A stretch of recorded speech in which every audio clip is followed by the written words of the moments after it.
Então, sem muitas delongas,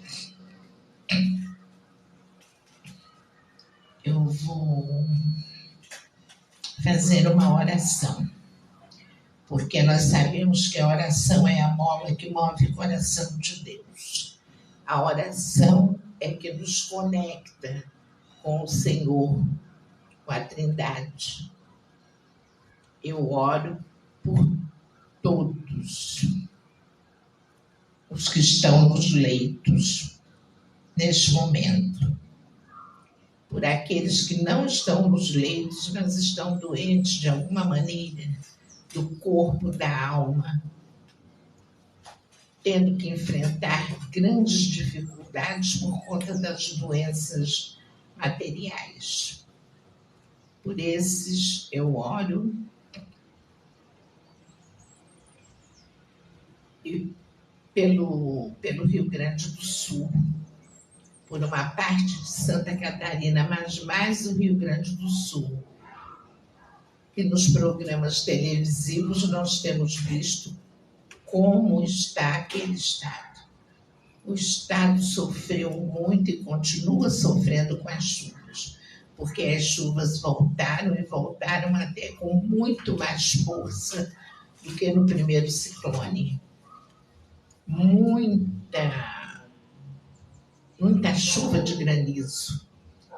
E as águas estão chegando à capital, que é Porto Alegre, porque na capital tem aquelas lagoas, e tem as chamadas ilhas das lagoas, né? Então, a maior de todas é a Lagoa de Patos. E ali a televisão tem mostrado que as águas dos rios que vêm do interior do estado, elas desaguam em Porto Alegre para dali seguir para o mar.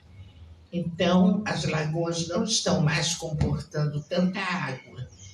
E Porto Alegre corre o risco de, em poucas horas, ser inundada, em alguns lugares, inundada por essas águas das chuvas. Então, a minha oração será pelos doentes, corpo e alma, por aqueles que estão lutando para ficar sãos e pelo pessoal do Rio Grande do Sul e uma parte também de Santa Catarina, se bem que Santa Catarina é pouco citada. Eles dizem assim, vai chover tal, mas não ficou tão afetada como o Rio Grande do Sul. Hoje eu me peguei pensando, Senhor, o estado está quase que todo destruído. Nossa, é muito triste, muito triste. E como nós não podemos ir até lá, sermos voluntários, trabalhando em loco, a gente contribui com a oração, porque a oração que vai ao Pai, que sobe aos céus, que é levada pelos gemidos inexprimíveis do Espírito Santo e levada ao Pai por meio de Jesus, que é o Filho, ela vai encontrar eco no coração de Deus. E o Senhor há de se apiedar daquele povo e há de mandar o socorro bem presente na hora da sua tribulação. Pai nosso que estás nos céus, santificado seja o teu nome. Venha o teu reino, seja feita a tua vontade, assim na terra como no céu. O pão de cada dia nos dai hoje, Senhor. Perdoa, Pai, perdoa as nossas dívidas, assim como nós perdoamos aos nossos devedores. E não nos deixes cair em tentação, mas livra-nos do mal, pois teu é o reino, teu é o poder e tua é a glória.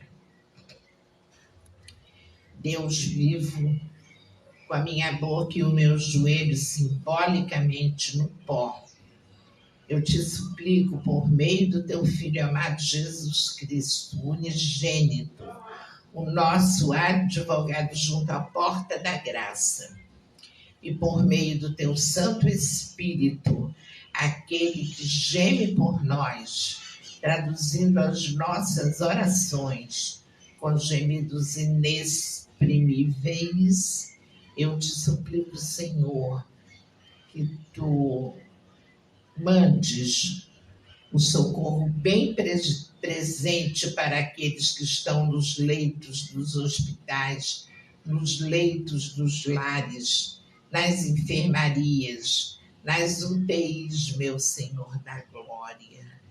Manda o socorro, que os anjos socorristas das falanges do arcanjo Miguel, que eles venham trazendo bálsamo de Gileade, para derramar esse bálsamo da raiz dos cabelos até a planta dos pés desse povo todo que está necessitado, deste povo que não apenas está com feridas no corpo, mas feridas enormes nas suas almas. Cura, meu Senhor, cura a depressão, porque só tu podes curar a depressão. Tu não has de deixar as pessoas depressivas, tristes, melancólicas, mas tu has de quaisquer tipos de doenças que levantar essas pessoas, colocá-las de pé, colocá-las cientes do seu problema, mas corajosas diante dele. Corajosas para que possam vencer as adversidades e alegrar o teu coração, meu Senhor da glória. E elas saberem que tu as curaste, porque tu és o médico dos médicos e o psicólogo dos psicólogos. E quando tu curas, tu não deixas marcas. Em nome de Jesus, aqui eu te peço. E visita também, Senhor, através dos anjos socorristas, teus enviados, o Rio Grande do Sul, que é um estado nosso irmão, aliás, um dos estados mais prósperos do Brasil, onde há rebanhos sem fim de bois, de ovelhas, de cavalos até, ovelhas, cabras, tudo isso tem naquele lugar. Fora, grande produtor de grãos, né, de produtos, de cereais. Mas nós estamos vendo, no momento, um estado com grandes dificuldades. Um estado que vai demorar tempos para se recuperar, porque a chuva não tem dado tréguas. Mas a chuva, Senhor, é domínio teu, Shaddai. Tu estás no domínio da chuva, no domínio dos ventos, no domínio dos granizos, no domínio das enchentes. Tu podes controlar aquilo tudo se for da tua soberana vontade. Aquilo que já está durando semanas pode, em poucas horas, tranquilizar, cessar. Basta que tu des uma ordem para que aquele estado comece a se levantar, para que aquele estado comece a se reerguer dessas dificuldades bem grandes pelas quais eles estão passando, o povo daquele lugar. E que eles venham, depois de tudo arrumado, a saber que foi a tua mão santa de Deus Pai, de Deus poderoso por meio de Jesus o Filho, que reergueu aquele estado, e que eles possam ter a gratidão como a palavra de ordem nas suas vidas. Em nome de Jesus é que eu te peço, Senhor, e já te agradeço. Amém. E amém. Agora, hoje, Hoje nós vamos começar um estudo. Talvez levemos algumas semanas falando sobre o livro do Apocalipse, que é uma coisa que o Senhor colocou no meu coração. E também sobre as 7 cartas às igrejas da Ásia. Preciso falar. É necessário, quando o Espírito nos toca e nos compunge a fazer algo, e ele me compungiu a trazer esse estudo. Então, nós começamos lendo aqui, explicando revelação, Apocalipse, revelação de Jesus Cristo. Este livro é uma revelação, porque Apocalipse significa revelação. É uma revelação da parte de Jesus Cristo e a respeito dele. Livro importantíssimo. É o último livro da Bíblia. É o livro da revelação. O último livro da Bíblia. Então, em tempos onde as pessoas estão tão distraídas com tantas coisas materiais tirando a sua atenção das coisas espirituais, nós precisamos trazê-las, trazer a sua memória, a memória do povo. O que nos pode, a mim e a vocês todos, trazer esperança. O que é que nos pode trazer a esperança, senão a palavra de Deus, né? A palavra de Deus é que nos pode trazer esperança. Então, revelação de Jesus Cristo. Este livro é uma revelação da parte de Jesus Cristo e a respeito dele. Livro importantíssimo, porque, primeiro, revela a avaliação que Cristo faz da igreja. 60 ou 65 anos depois de sua ressurreição e ascensão ao céu. A ressurreição foi quando Cristo ressuscitou após 3 dias que ele havia sido crucificado, desceu ao inferno e ao 3º dia ele ressurgiu dos mortos. E a ascensão, ele ainda ficou, depois que ressuscitou, 40 dias andando pelo planeta. Pelaquela parte aonde os apóstolos viviam, né? Aonde eles transitavam. E ele ficou aparecendo a um, aparecendo a outro, aqueles que duvidaram, como Tomé, para que colocassem o dedo nas suas feridas.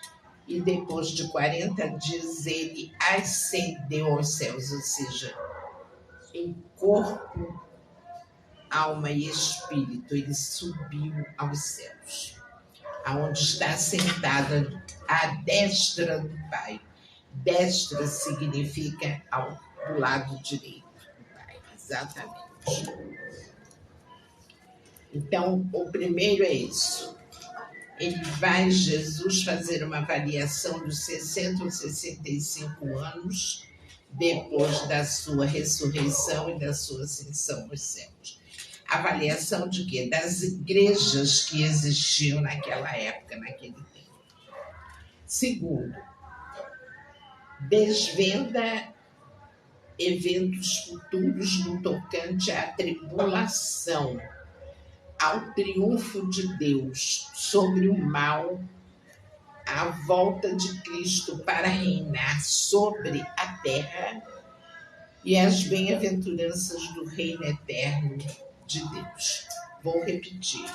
Esse livro desvenda eventos futuros no tocante à tribulação, ao triunfo de Deus sobre o mal, à volta de Cristo para reinar sobre a terra e as bem-aventuranças do reino eterno de Deus. Porque nós sabemos que nós vamos passar por uma grande tribulação na Terra. As coisas que estão acontecendo agora, de fenômenos que não aconteciam, por exemplo, aqui no Brasil, como furacões, né? Terremotos também, mas que estão acontecendo no mundo inteiro, são um sinal da vinda de Cristo, da volta de Cristo. Mas não chegam nem a 1% do que será a grande tribulação. E tribulação são sofrimentos, são problemas assim muito profundos que vão acontecer no meio da humanidade. Nós estamos vendo a imunidade em ebulição, ou seja, parecendo que está num caldeirão efervescente a humanidade, né? E nós vemos aí toda hora em reunião, inclusive o nosso presidente Luiz Inácio Lula da Silva tem comparecido a reuniões na África, reuniões nos Estados Unidos, na África do Sul. Ele anda para lá e para cá, conversando com governantes de outros países sobre o efeito estufa, sobre essa camada de ozônio na atmosfera, que já foi praticamente, uma grande parte dela já foi destruída. Então nós vemos os aquecimentos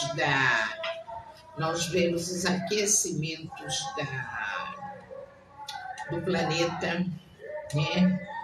E os incêndios florestais em muitos países, Canadá, Estados Unidos, Portugal, Espanha, Itália, nossa, por tudo que é lugar. Incêndios destruindo florestas inteiras.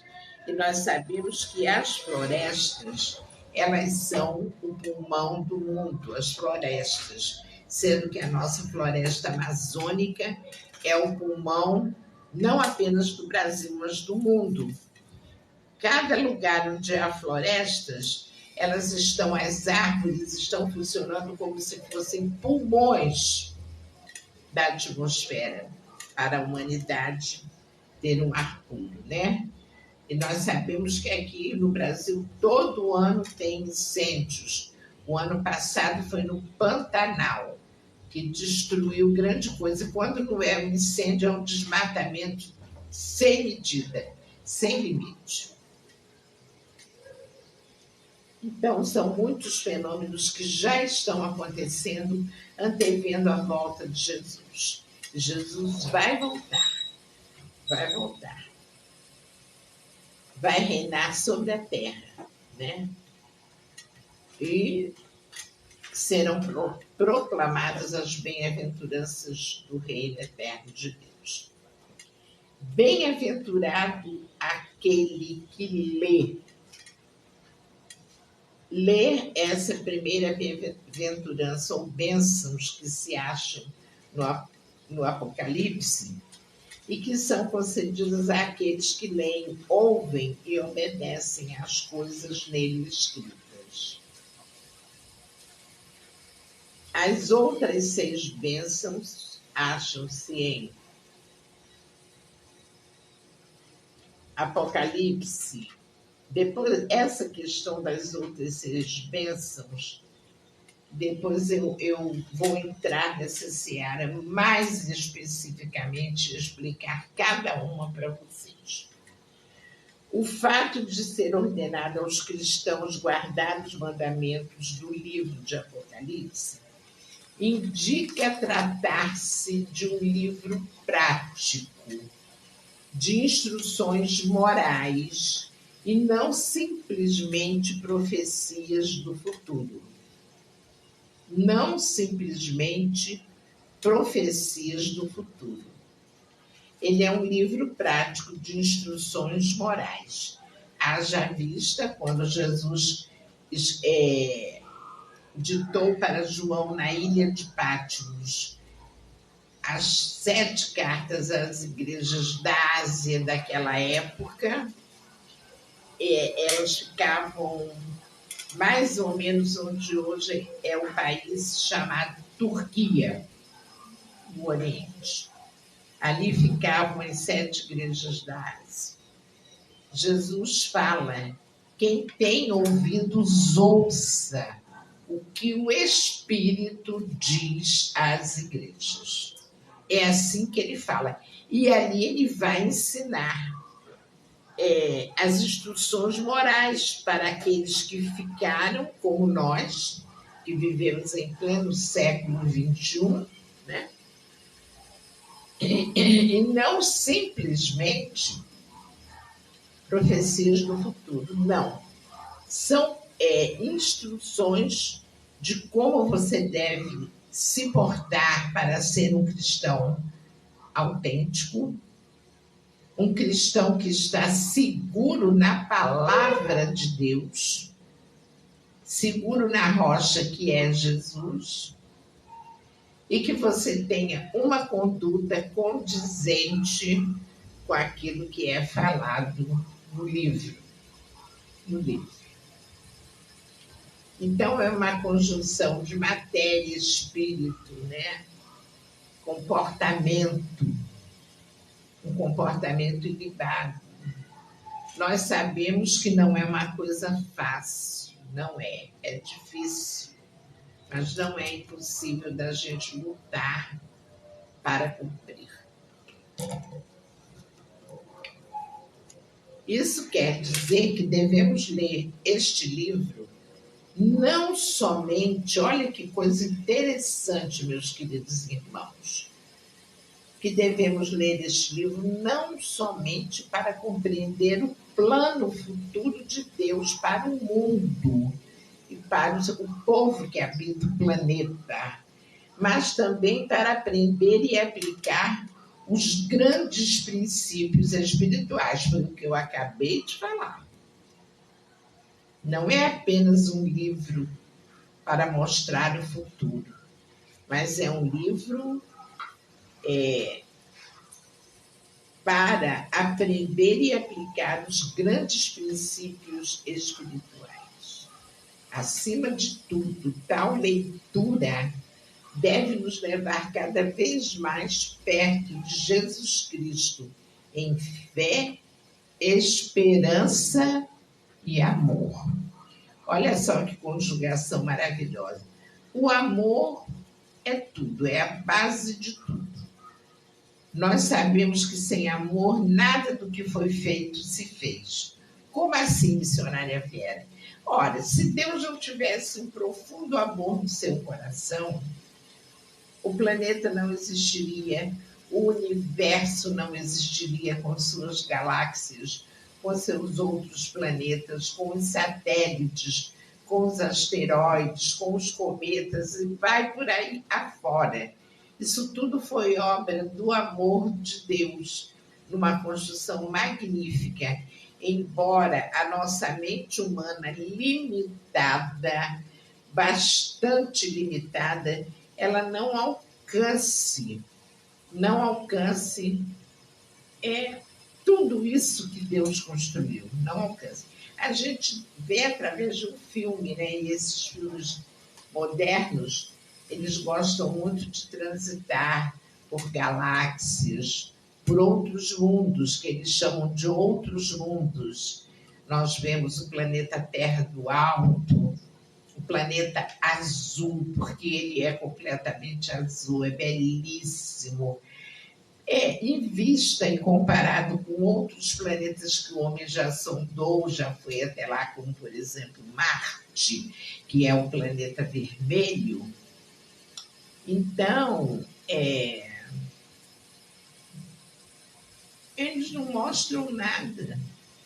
Não mostram nada. Marte é todo vermelho, tem muita areia.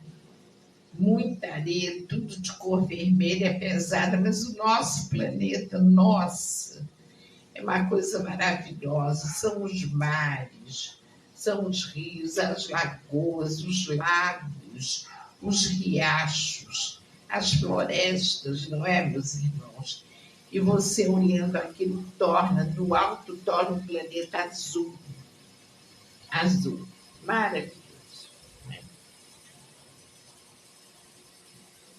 E a leitura desse livro de Apocalipse, ela serve para nos aproximar de Jesus em fé, esperança e amor. O amor, nada do que foi feito se fez sem amor. A fé e a esperança é algo que nasce no nosso coração. E nós devemos alimentar a esperança do nosso coração. Esperança de mudança, esperança de consertos, esperança de cura, esperança de progresso, esperança de prosperidade, esperança de conquistar, de realizar os nossos sonhos e conquistarmos aquilo que nós almejamos. Em tudo, a esperança e a fé, nós sabemos que é algo que, sem fé, é impossível agradar a Deus. E sem fé, nós não conseguimos nos aproximar de Deus. Não conseguimos nos aproximar de Deus de maneira alguma. Então, esse livro do Apocalipse, ele começa com as 7 igrejas falando. Esse livro, de uma certa forma, logo no seu início, ele se dirige às 7 igrejas da Ásia. Que, como eu falei anteriormente, essas 7 igrejas, elas ficavam ficavam ali onde hoje é a Turquia, no Oriente. Então, eu vou ler o nome das 7 igrejas. A primeira, Éfeso. A segunda, Esmirna. A terceira, Pérgamo. A quarta, Tiatira. A quinta, Sardes. A sexta, Filadélfia. E a 7ª e última carta, Laodiceia. Mais uma vez, primeira, Éfeso. Segunda, Esmirna. Terceira, Pérgamo. Quarta, Tiatira. Quinta, Sardes.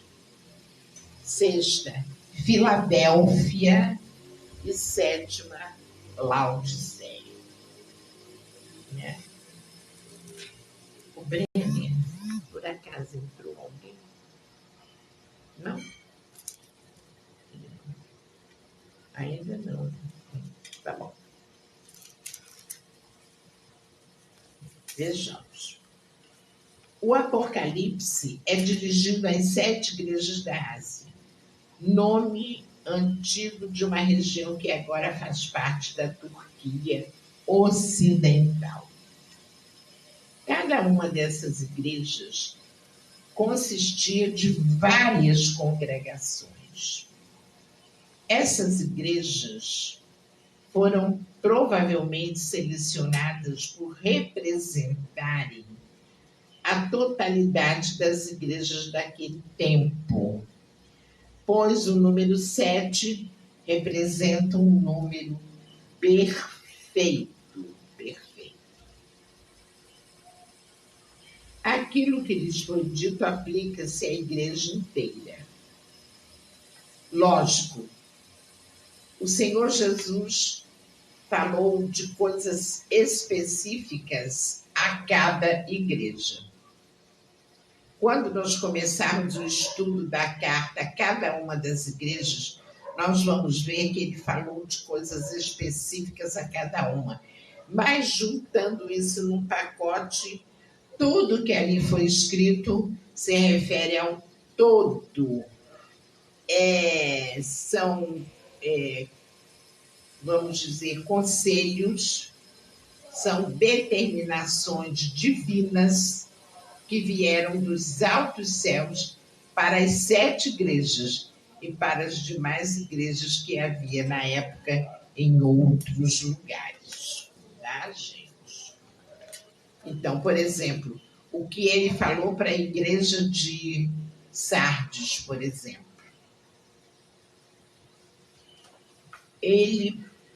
Talvez ele tenha encontrado, digamos assim, algo de defeituoso naquela igreja, e lá na frente ele vai encontrar em outro, digamos, só uma hipótese, em Laodiceia, por exemplo.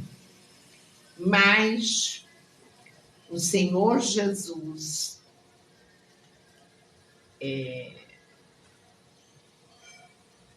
ele vai repetir alguma coisa numa outra, se foi o mesmo problema encontrado em Sardes e em Laodiceia.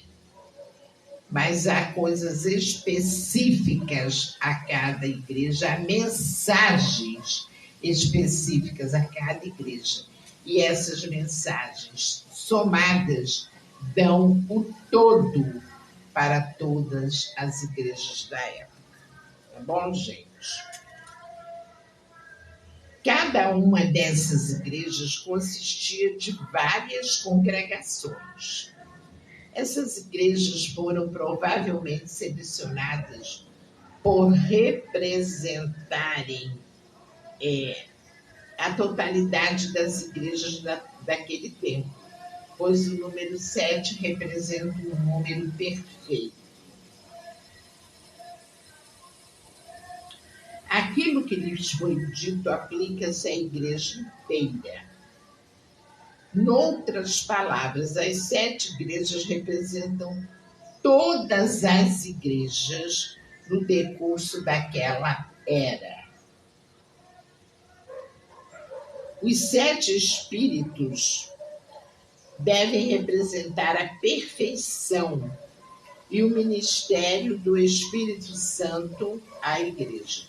São os 7 espíritos de Deus. Deus tem 7 espíritos. Ele tem 7 espíritos. E eles devem representar a perfeição e o ministério do Espírito Santo nas igrejas. Eis que vem, é uma frase. Nós vamos ver numa das cartas, ou em mais de uma, Jesus dizendo: eis que venho sem demora. Eis que venho. O propósito do livro do Apocalipse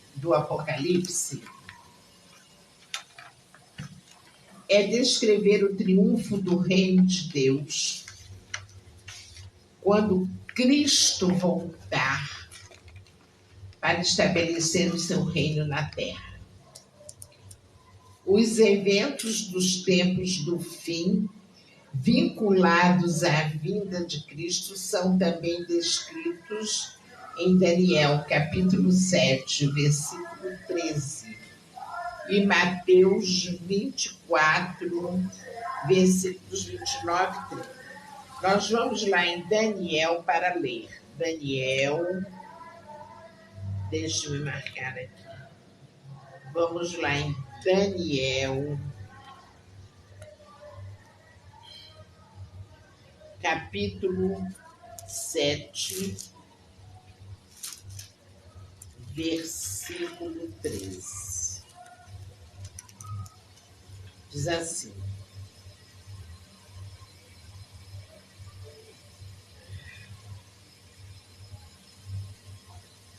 Daniel, capítulo 7, versículo 13, diz assim: eu estava olhando nas minhas visões da noite, e eis que vinha nas nuvens do céu um como filho do homem, e dirigiu-se ao ancião de dias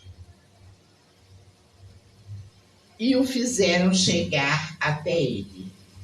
Aí eu avanço mais um pouquinho, leio também o 14. E foi-lhe dado o domínio e a honra e o reino para que todos os povos, nações e línguas o servissem. O seu domínio é um domínio eterno, que não passará, e o seu reino único, que não será destruído. Olha que coisa mais linda, Xanai, maravilhoso, coisa linda demais. Também encontramos Mateus 24, 29 e 30. Vamos lá em Mateus 24. Oh, meu Deus, coisa linda da vovó. Mateus 24, 29 e 30. É isso? Aqui. Aqui. A vinda do Filho do Homem. O sermão continua, a vinda do Filho do Homem. Em Mateus capítulo 24, versículos 29 e 30, ele diz assim: e logo depois da aflição daqueles dias, o sol escurecerá e a lua não dará a sua luz, e as estrelas cairão do céu, e as potências dos céus serão abaladas. Quem é o Filho do Homem que Daniel viu na sua visão e que Mateus relata aqui no capítulo 24, versículo 30? No versículo 30 ele diz assim: então aparecerá no céu o sinal do Filho do Homem, e todas as tribos da terra se lamentarão e verão o Filho do Homem vindo sobre as nuvens do céu com poder e grande glória. Coisa linda, coisa maravilhosa. É nisso que reside, meus queridos irmãos, a nossa esperança. É de ver este planeta transformado, não ver tanta maldade, não ver tanta matança, tanta gente morrendo, outros tirando a própria vida. A própria vida. E tanta coisa ruim acontecendo, tanta corrupção, tanto feminicídio, tanto roubo, pessoas, tanta fome, tanta nudez. Oh, maravilhoso, aleluia. Então, nós temos essa esperança relatada em Daniel 7:13, e eu li também 14, e Mateus, capítulo 24, versículos 29 e 30. Isso apresenta, nos mostra, nos dá uma perspectiva a nós, seres humanos que cremos, cristãos que cremos em Cristo, nos dá uma perspectiva de quê? De vitória para nós fiéis, e ensina que a história terminará no julgamento do sistema instaurado neste mundo por Satanás, porque o mundo jaz no maligno. Não fora isso, nós teríamos tudo de bom num planeta lindo, planeta azul, planeta Terra. No entanto, nós sabemos que as desigualdades são demais. E o sofrimento aqui é terrível. Não adianta a gente tapar o sol com uma peneira. E eu, compungida pelo Espírito, resolvi trazer. Se bem que no início da minha live, bem lá atrás, eu acho até que eu ainda fazia a live com o pastor Carlos, Reflorescer. Não era Reflorescer, era uma live do Ministério Efraim. Depois que eu passei a fazer a live solo, aí se tornou Reflorescer. Eu já falei sobre isso, mas nunca é demais para quem nunca ouviu ouvir e assimilar. O livro do Apocalipse nos fala sobre Alfa e Ômega. Alfa é a primeira letra do alfabeto grego e Ômega a última letra. Deus é eterno. E desde a criação até a consumação, é Senhor sobre tudo. Ele está no controle de tudo. Entenderam? A ele pertencem a vitória final sobre o mal e o domínio sobre todas as coisas. Sobre todas as coisas. Então, Jesus é o Alfa e, ao mesmo tempo, Jesus é o Ômega. Essa atribuição de ter o nome da primeira letra do alfabeto grego e da última letra é do Senhor Jesus. Jesus é o Alfa e Jesus é o Ômega. A ele, Jesus, pertencem a vitória final sobre o mal e o domínio sobre todas as coisas. Agora nós vamos falar que, na época em que João já era bem idoso, ele continuava pregando o evangelho, incomodando as autoridades de Roma. Ele incomodava demais porque ele não temia o mal que poderia vir sobre ele. Quem é João? Foi aquele que escreveu, ditado por Deus, o livro do Apocalipse. Era o apóstolo João. Então, na época, era imperador romano Domiciano, um homem muito mau, sanguinário. Domiciano era sanguinário. Então, o que acontece? Acontece que aquele homem certamente influenciado por outras pessoas tão sanguinárias quanto ele, pessoas que querem ver o circo pegar fogo, que se comprazem na dificuldade, na luta que os outros passam. Domiciano, ele, influenciado por outras pessoas, ele mandou prender o apóstolo João e conclamou assim, tipo, colocou um tacho muito grande, cheio de óleo, até quase a boca, e colocou o fogo embaixo para aquele óleo ficasse fervendo ao máximo, a fervura, para quando a pessoa fosse jogada lá dentro, não ter chance alguma de se recuperar. Não ter chance alguma de se recuperar. E aí o que aconteceu? Trouxeram João,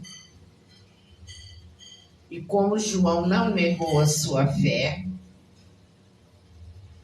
ele disse: eu não tenho medo, porque eu sei a quem eu sirvo, eu sei quem é aquele no qual eu creio. E ali, por professar a sua fé diante do imperador, diante dos asseclas do imperador, que eram os seus ajudantes, os seus bajuladores, e diante de uma grande multidão que assistia, João foi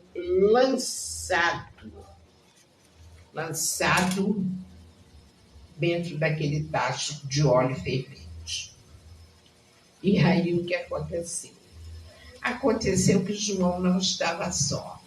Aconteceu que o espiritual estava ali tomando conta dele, por ordem do Deus vivo. E ele foi lançado, era para ele ter derretido, nem ossos sobrariam pela quintura do óleo. Nada, ele ia se misturar ao óleo, o corpo dele, os ossos, tudo se degradaria. Só que o que foi que aconteceu? João foi lançado e daqui a pouco se levantou. Nossa, quando o povo viu aquilo, e muito mais o imperador, ficaram pasmos. E só isso aí serviria para que ele, o imperador Domiciano, se arrependesse, os seus assédios também, todo aquele povo idólatra, e se convertessem a Jesus, mas não foi o bastante. Para eles não foi o bastante. Então, o que aconteceu? Aconteceu que o imperador, enraivecido, mandou jogar João numa ilha chamada Pátimos, entregá-lo à própria sorte com alguns carcereiros que tomavam conta dele para lhe dar comida, água e as provisões mínimas necessárias pela sobrevivência de João. Porque ele achou que João, ele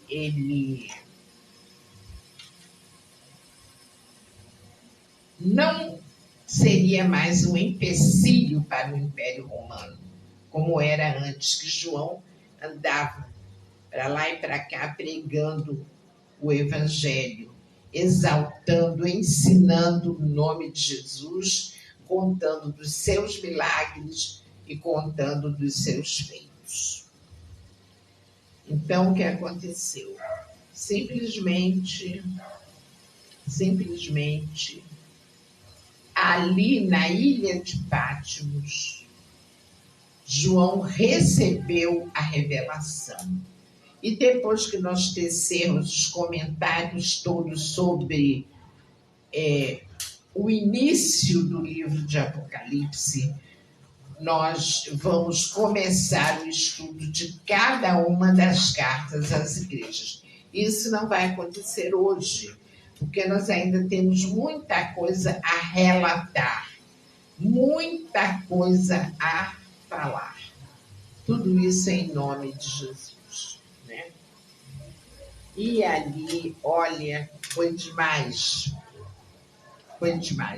Ali ele recebeu a maior de todas as revelações que ele já poderia ter recebido no silêncio, na calmaria da ilha de Pátimos, apenas ouvindo o barulho das ondas e olhando o céu e vendo as nuvens, vivendo numa condição de prisioneiro, de cativo, que tinha o mínimo para beber, para comer e uma rota cama para dormir.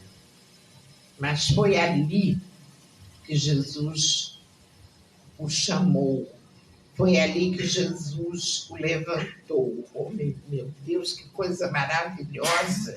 A gente tem que enxergar, que ouvir o quanto isso é grandioso. O quanto isso é grandioso. E pelo mundo que nós estamos vivendo, com tanta miséria, com tanta maldade, com tanta destruição, corrupção e etc., a gente deixa de pensar e de se interessar por estudar, por ler aquilo que nos pode trazer esperança, que são esses relatos maravilhosos. E o imperador deve ter se rasgado todo de ódio, porque foi ali que João mais foi visitado na sua solidão por Jesus e com a tremenda revelação do livro. E eu vou ler só mais um parágrafo aqui. E no próximo nós vamos nos reunir para terminar essa especulação. Ainda há especulações a serem feitas sobre o livro. E vamos passar algumas semanas estudando as cartas. Nossa, eu fico muito feliz, sabe? Sabe o que é uma coisa que me alegra, que me tira, me faz trazer à memória aquilo que me pode dar de esperança, é a palavra.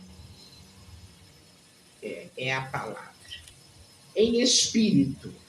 Esta expressão refere-se a um grau específico de percepção espiritual e uma idêntica sensibilidade à comunicação com o espírito, pela qual pode-se receber visões espirituais. Deus nos quer ligados a Ele em espírito. Não é isso que a gente estuda? Não é isso que a gente aprende? Deus nos quer ligado a Ele em espírito, que é a maneira de nós nos comunicarmos com Ele, em espírito.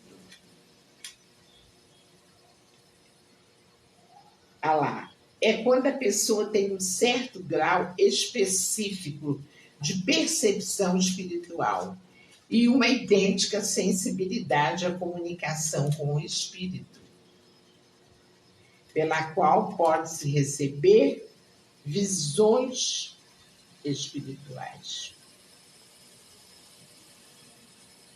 Então, eu vou ler aqui para encerrar o nosso programa, porque voou hoje. Nossa, voou. Né? Muito gostoso. Atos 10, 10. Oh, meu Deus do céu. Eu vou abrir da Bíblia quando eu falo, oh, meu Deus do céu, é porque eu vejo fotos dos meus netos pequenos. Pequenos, uma gracinha, e oh, meu Deus do céu, que saudade desse tempo. Que agora a mais nova está com 11 anos.